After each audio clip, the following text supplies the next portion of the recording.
Неприлагодена брзина е главната причина за сообраќајните несреќи во земјава, а исходот од нив најчесто е со фатални последици. Според податоците на МВР, контролите што ги направиле во викендот на 5 и 6 април годинава по патиштата ни земјава, само за тие 2 дена се регистрирани 543 прекршоци за пребрзо возење. Евидентирани се и голем број возачи кои користеле мобилен телефон додека возеле на патиштата, а не е мали бројот на оние во алкохолизирана состојба, што е голема опасност за сообраќајот. Министерот за внатрешни работи Панче Тошковски вели дека бројот на жртвите на патиштата е загрижувачки.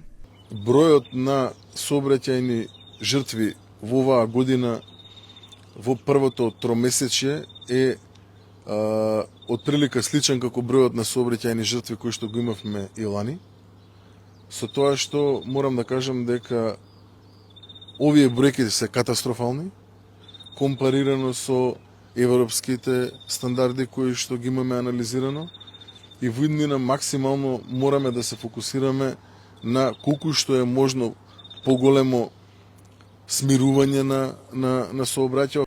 Според анализите на Републичкиот совет за безбедност на сообраќајот на патиштата, бројот на загинатите од година во година расте. Така во 2021 бројот на загинати е 116, во 2022 бројката се зголеми на 124, во 2023 на 127, додека во 2024 загинале 142 лица. Според состојбите во регионот, минатата година бројките на загинати е нешто поголема споредбено со бројот на жители. Во Србија лани загинало 501 лице, во Грција пак бројот се зголемил и е 654 загинати, а во Бугарија 479 лица. Министерот Тошковски со апел до возачите.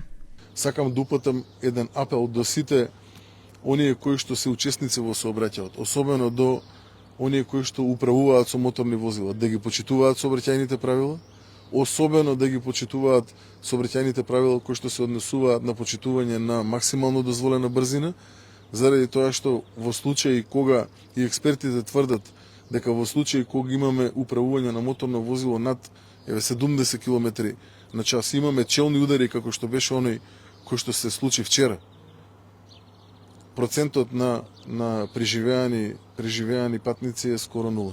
Мерките за поголема безбедност и намалување на жртвите на патиштата се планира да се постигне со активирање на Safe City проектот, кој најпрво треба да почне да функционира во Скопје, Куманово и Тетово, а потоа и на целата територија на државата.